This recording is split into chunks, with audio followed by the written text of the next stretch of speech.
हां. दीपो ज्योति परब्रह्म दीपो चार्थी जनार्दनः दीपो हरतु मे पापम् संध्यादीप नमोस्तुते संध्यादीप नमोस्तुते.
संतपीठ आणि ग्रंथपीठ. ग्रंथ संतांनी दिले कारण त्या भगवंताचं स्वरूप आपल्याला माहिती नाही.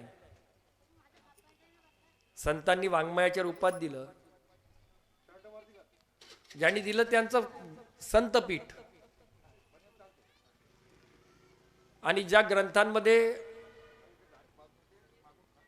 ग्रंथांनी आपल्याला जीवन जगण्याची कला दिली असे हे ग्रंथपीठ. संतपीठ आणि ग्रंथपीठ आहे म्हणूनच आपला खऱ्या अर्थानं परमार्थ हा चालत आहे. नाहीतर क्रांती झाली असती, क्रोधावर नियंत्रण ठेवता आलं नसतं आणि काम क्रोध लोभ मोह मद आणि मत्सर हे जे विषय आहेत आपल्याला या परमार्थात ग्रासणारे. आपला घट या ठिकाणी येत आहे. घट आल्याबरोबर दिव्याची पूजा आणि आरती.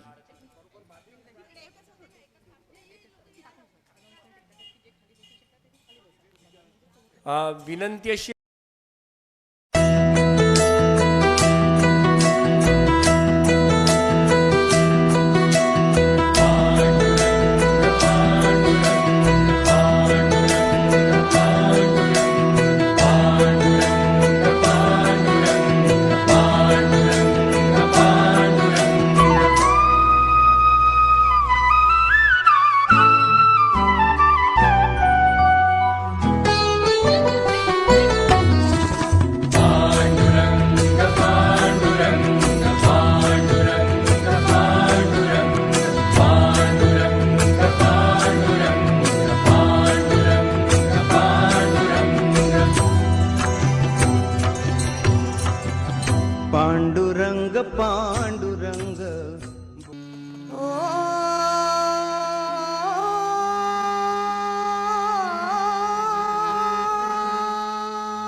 अतिशय सुंदर. महाराजांची शाब्दिक रचना मुलींनी नृत्याच्या स्वरूपात आपल्यासमोर त्याचं सादरीकरण केलेलं आहे.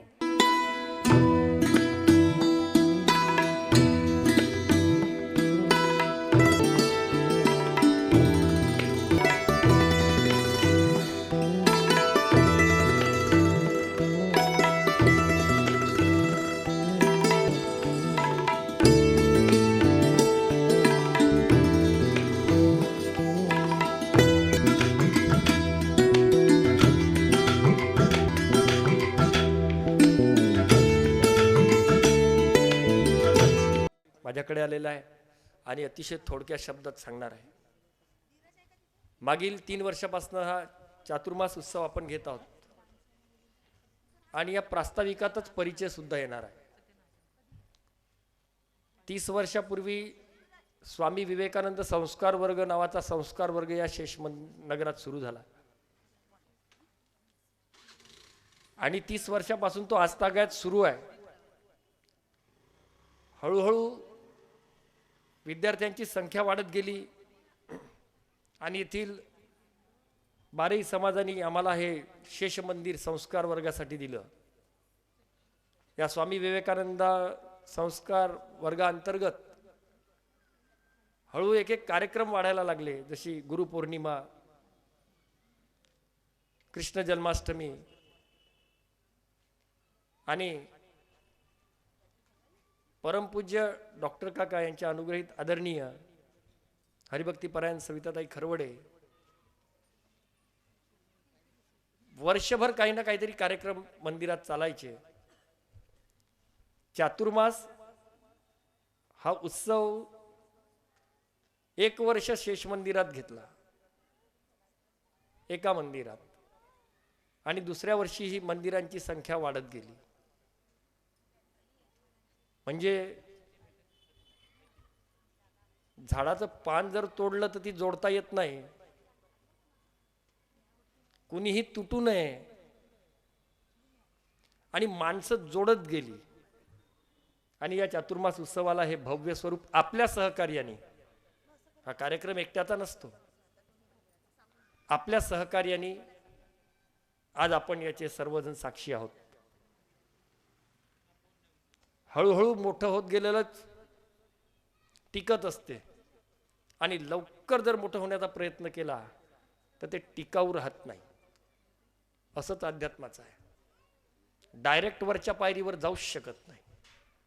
खालच्या पायरीपासूनच जर सुरुवात केली तर तो तिथपर्यंत जातो.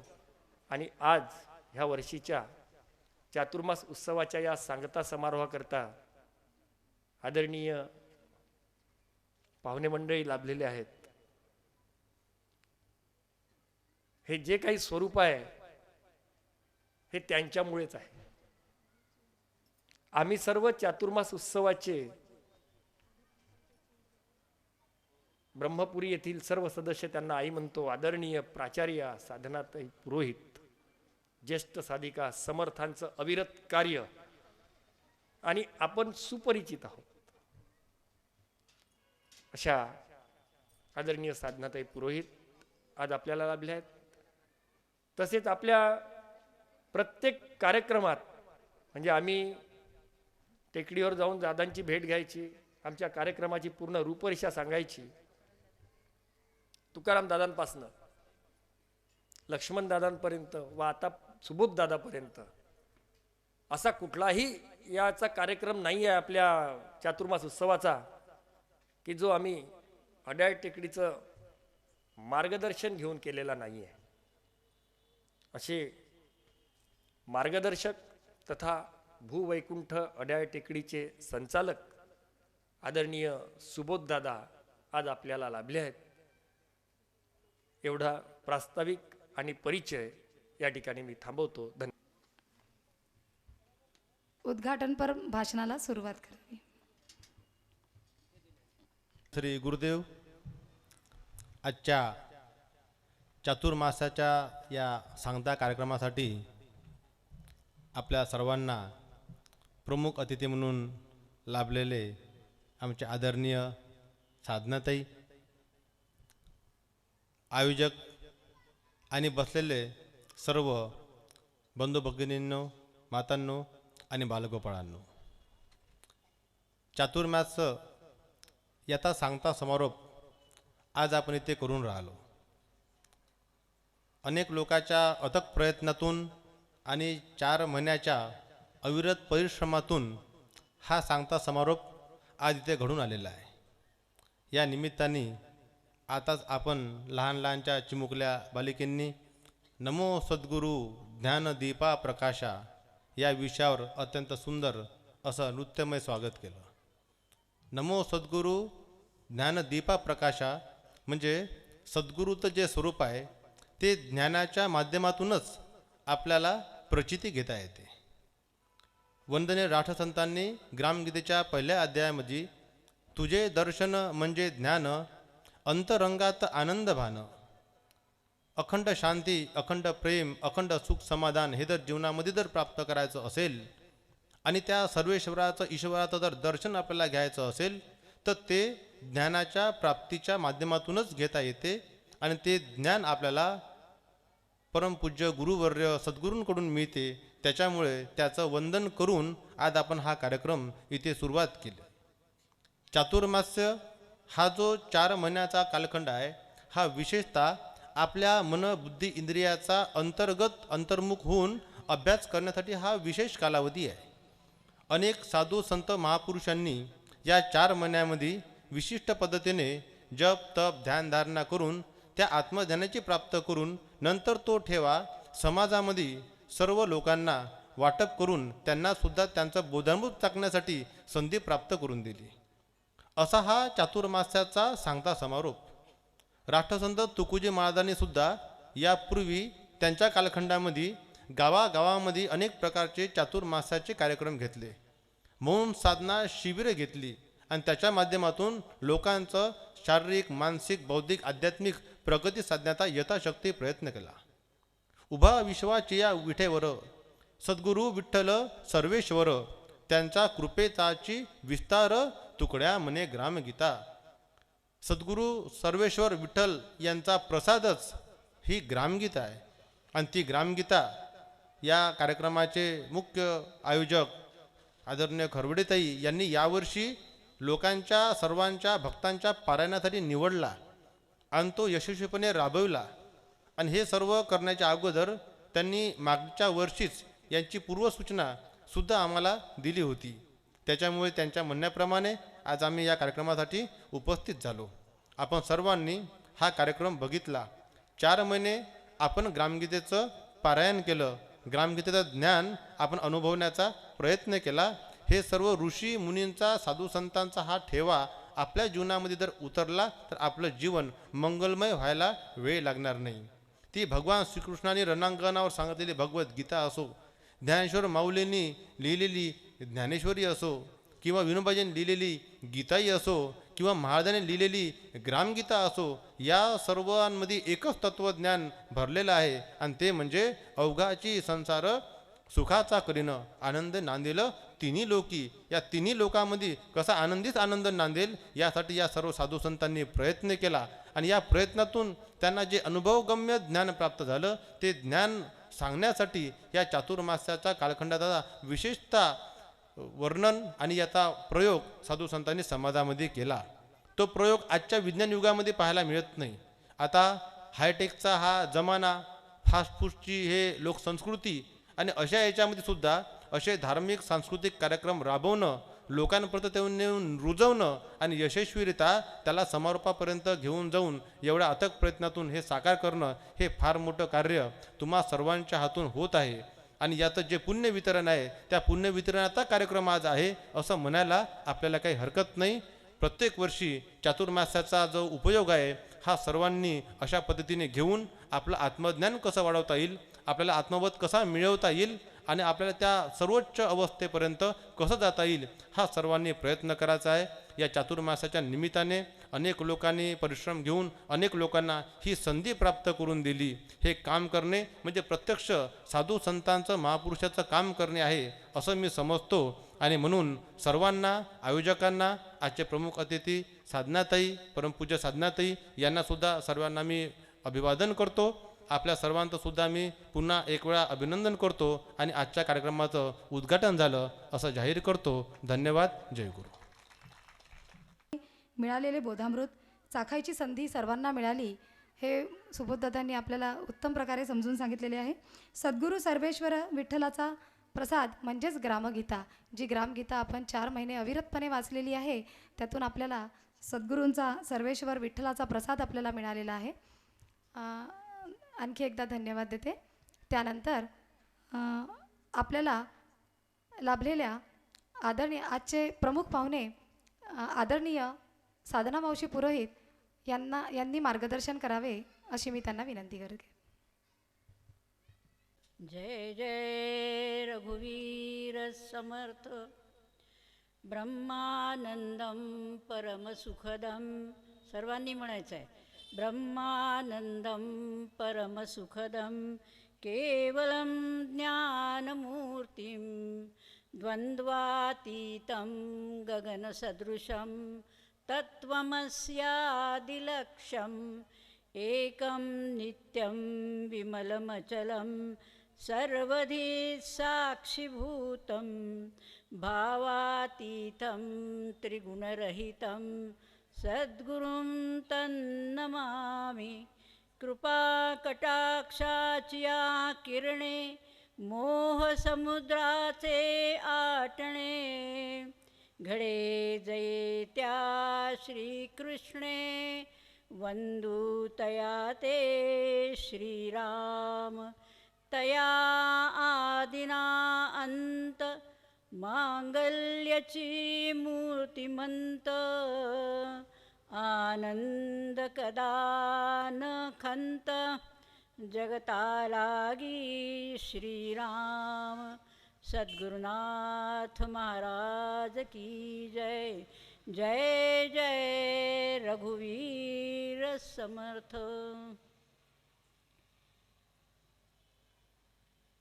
सर्व मान्यवर उपस्थित व्यासपीठावर असलेले सुबोधदादा, आदरणीय सुबोधदादा, सर्व आयोजक समितीचे जे कोणी सदस्य असतील ते सर्व, या 4 महिन्याच्या पारायणामध्ये ज्यांनी अत्यंत भावभक्तिपूर्ण पद्धतीने सहभाग दिला ते सगळे प्रपाठक, इथे जमलेले सगळे श्रोते भक्त, सगळे बंधू भगिनी, सर्वांना मी अभिवादन करते.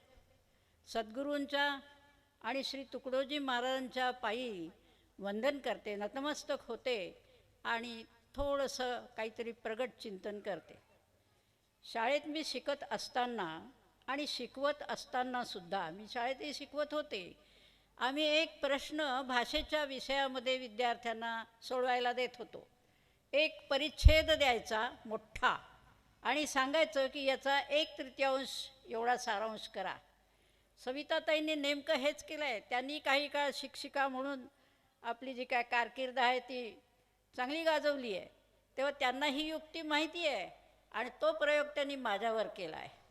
साधारणतः 3-1 महिन्यापूर्वी, 2-3 महिन्यापूर्वी त्यांनी मला सांगितलं यायचं आहे वगैरे वगैरे, सगळं प्रास्ताविक ते सगळं जास्ती करत नाही मी, आणि सांगितलं की 1 तास तुम्हाला बोलायचं आहे.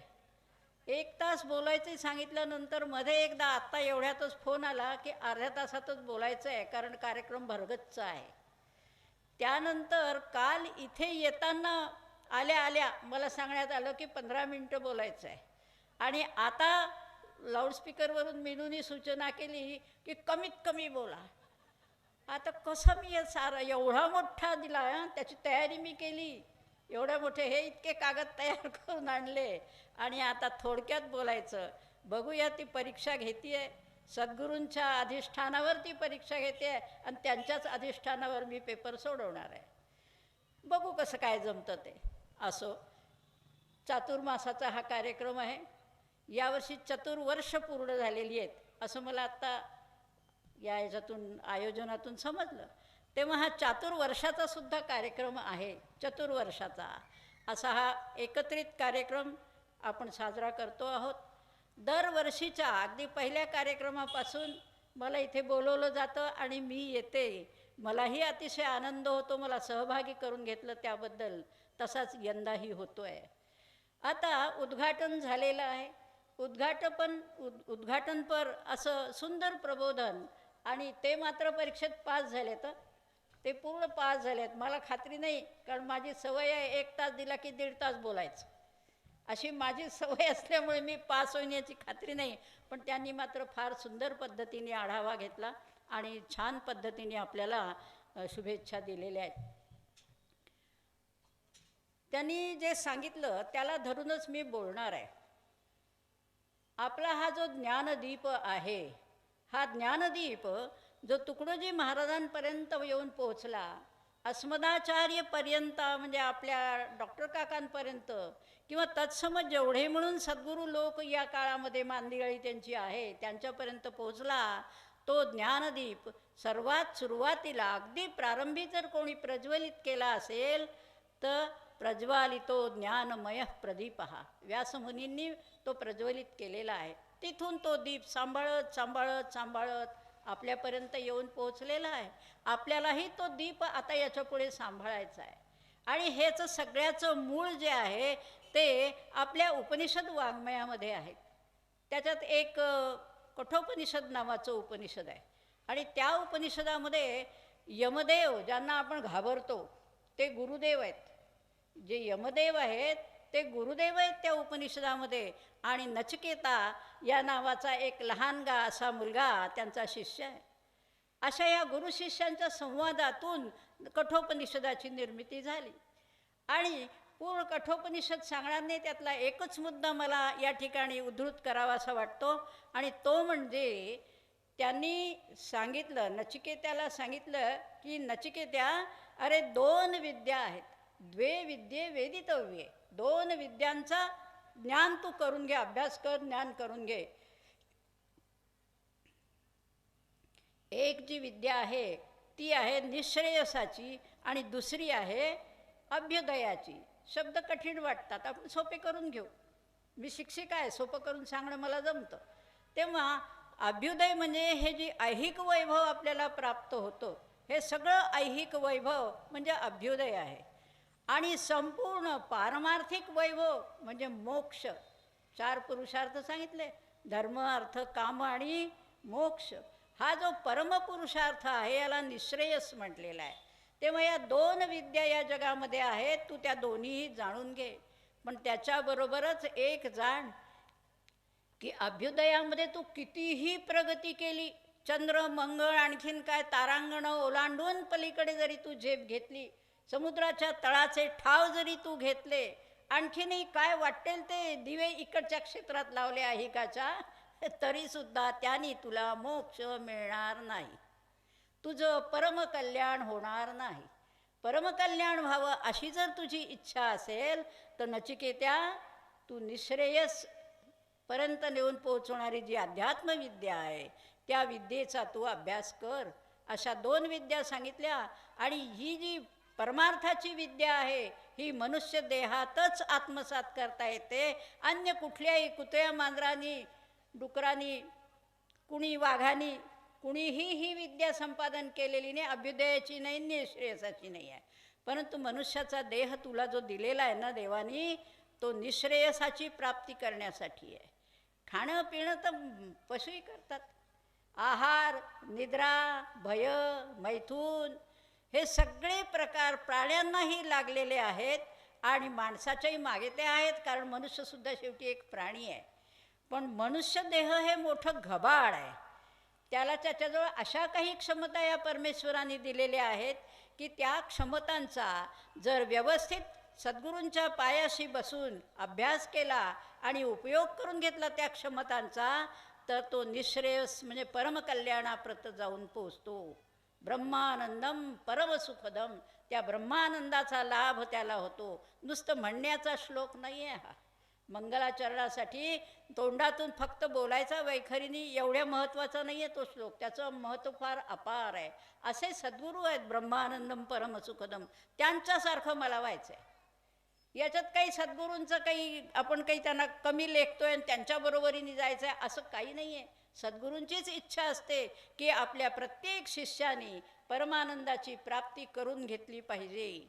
अशा ह्या 2 विद्या, त्यातल्या निःश्रेयसाची विद्या आणि अभ्युदयाची विद्या.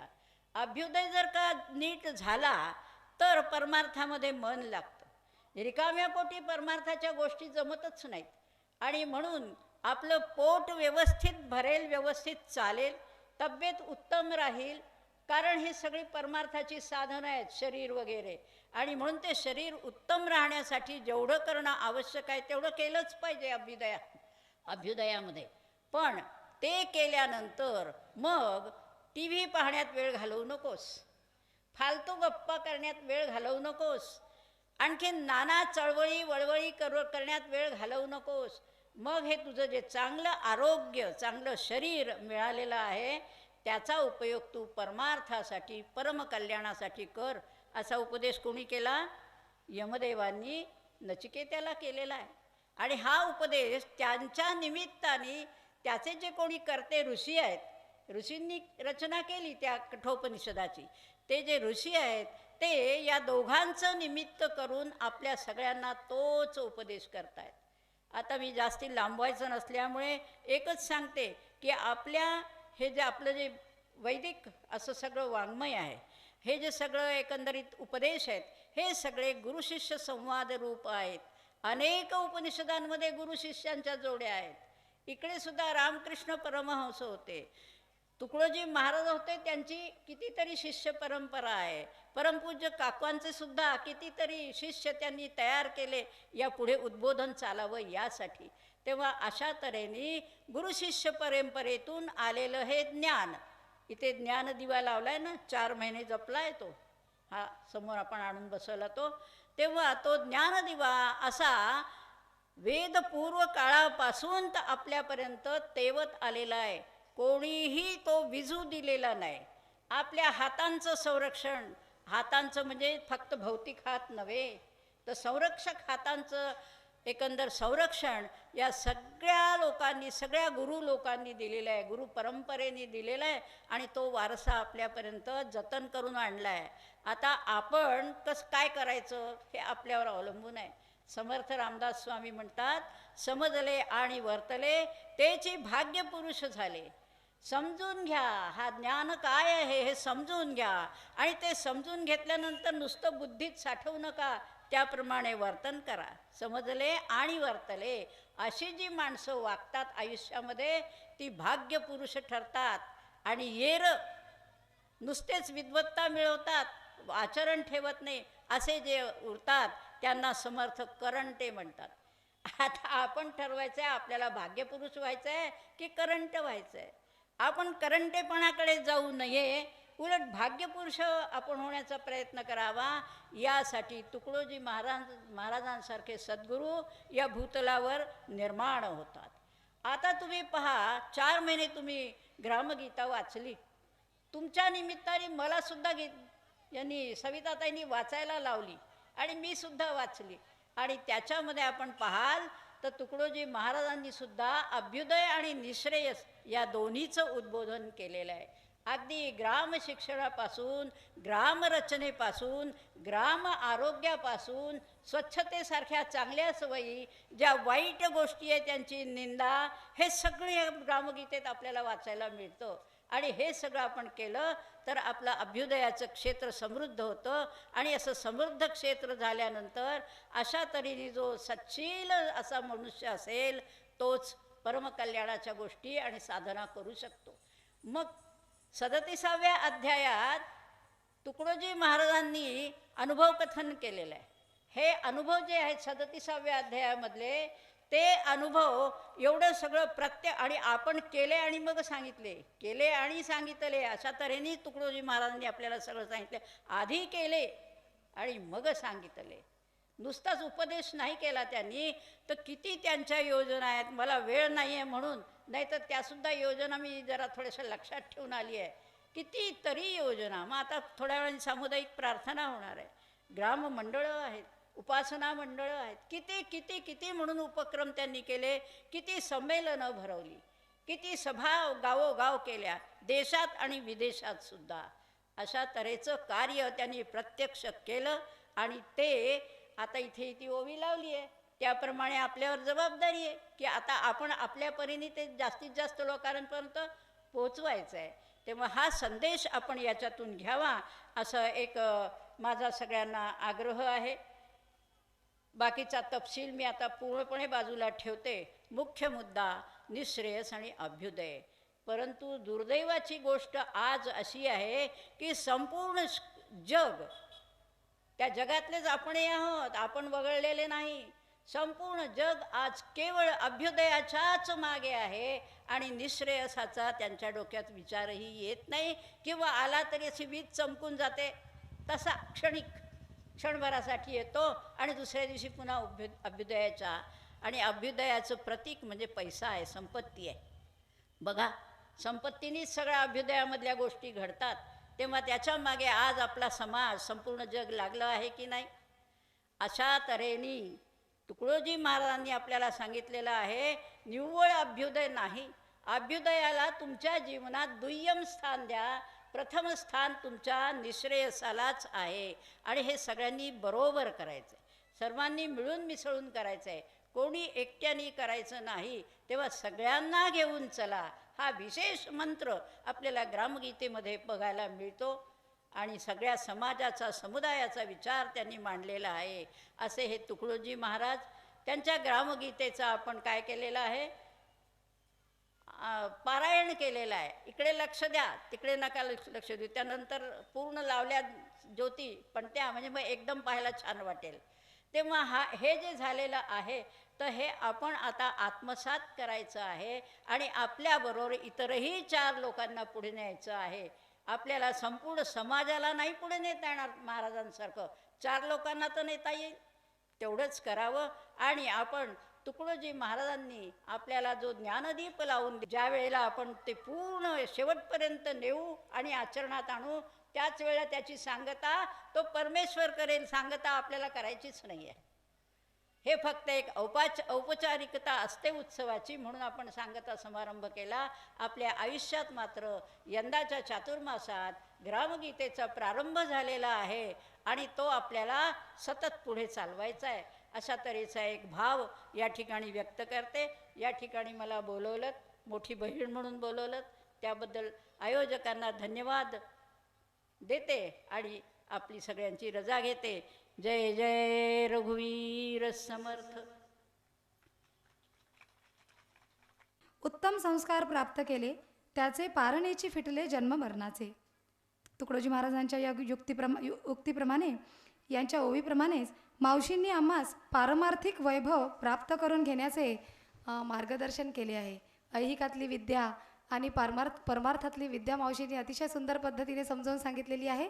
आणि आपल्याला सगळ्यांना समजणारा सगळ्यात सोपा विषयमध्ये TV पाहायचं सोडायला सांगितलेलं आहे. हे आम्ही